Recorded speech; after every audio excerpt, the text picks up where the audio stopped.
يا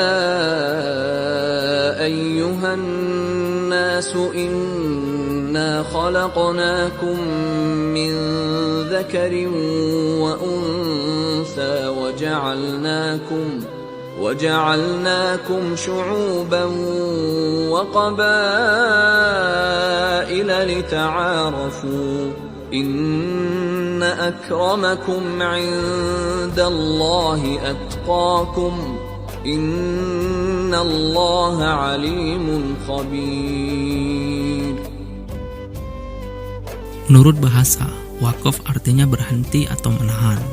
Sedangkan menurut istilah ilmu tajwid, pengertian waqaf adalah memutuskan suara di akhir kata untuk bernafas sejenak dengan niat meneruskan bacaan selanjutnya. Waqaf dibedakan menjadi 5 macam, yaitu yang pertama waqaf lazim. Waqaf lazim artinya harus berhenti. Ketika kalian membaca Al-Quran, kemudian menemukan waqaf lazim, itu artinya pada tempat yang terdapat tanda waqaf lazim tersebut harus berhenti atau waqaf untuk mengambil nafas. Baru kemudian melanjutkan bacaan. Waqaf lazim ini disebut juga dengan waqaf tam atau waqaf sempurna.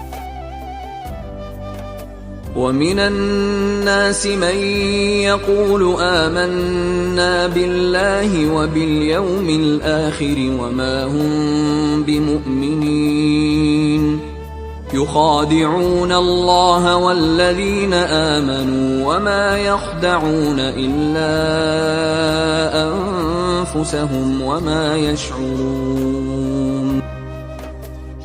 Yang kedua ini waqaf jaiz.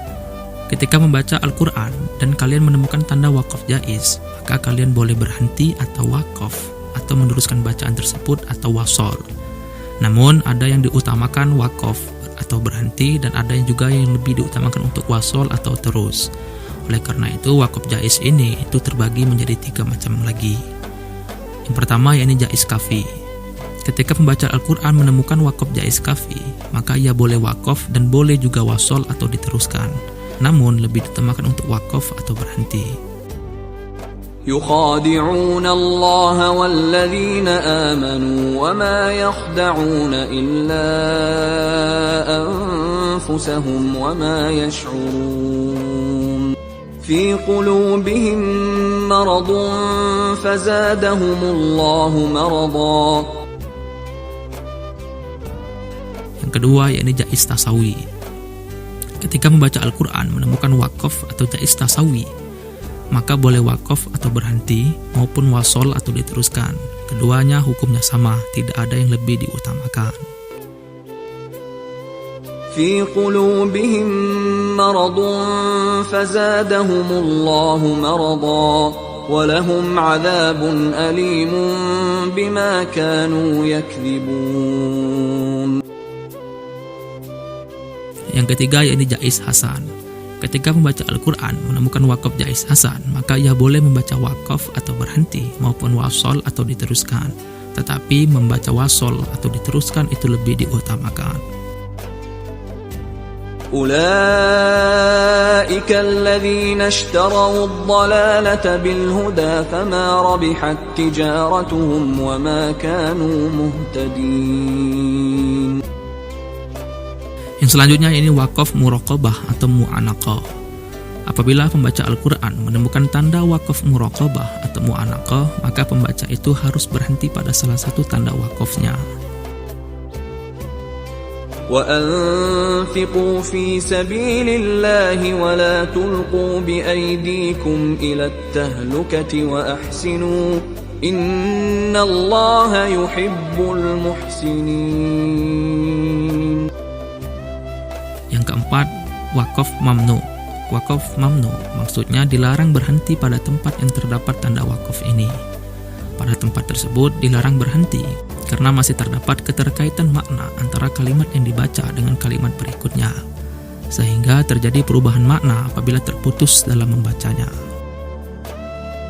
في قلوبهم مرض فزادهم الله مرضا ولهم عذاب أليم بما كانوا يكذبون. Yang kelima atau yang terakhir yakni sakta. Apabila pembaca Al-Quran mendapati tanda waqaf sakta, maka ia harus berhenti sejenak tetapi jangan mengambil nafas.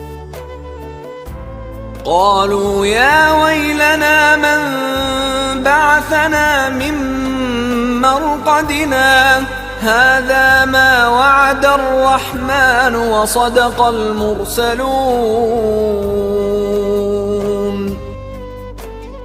Quran Surah Al-Hujurat ini mengandung pesan yang luar biasa, yakni kita diajarkan untuk tidak membeda-bedakan orang lain berdasarkan kekayaan, warna kulit, ras, suku bangsa, dan perbedaan fisik lainnya. Akan tetapi, kita diajarkan untuk menjadi orang yang mulia di sisi Allah berdasarkan ketakwaan kita. Kita juga diperintahkan untuk saling mengenal berbagai jenis dan karakter manusia agar mampu memahami kelebihan dan kekurangan masing-masing. Allah Subhanahu wa Ta'ala tidak pernah membeda-bedakan manusia dari bentuk tubuh ataupun harta bendanya. Namun, Allah Subhanahu wa Ta'ala melihat manusia dari amal soleh dan kebersihan hatinya. Manusia yang paling mulia di sisi Allah Subhanahu wa Ta'ala adalah manusia yang paling banyak amal solehnya dan bersih hatinya. Rasulullah SAW berpesan agar kita senantiasa bertoleransi dan menghargai perbedaan, seperti yang disabdakan dalam hadisnya, An Abi Hurairah radhiyallahu anhu rafa'ahu ila Nabi sallallahu alaihi wasallam, innallaha la yanzuru ila suwarikum wa amwalikum walakin innama yanzuru ila a'malikum wa qulubikum. Rawahu Ibnu Majah. Dan di dalam hadis lain, sebagai seorang mukmin hendaknya menghargai perbedaan di antara kaum mukmin lainnya, sebab sesama mukmin adalah bersaudara, yaitu satu sama lain saling menguatkan. Sebagaimana dalam sabda Nabi, An Abi Musa al-Ash'ari radhiyallahu anhu qala Rasulullah sallallahu alaihi wasallam, al-mu'minu lil mu'mini kal bunyani yashuddu ba'duhu ba'dan. Rawahu At-Tirmizi.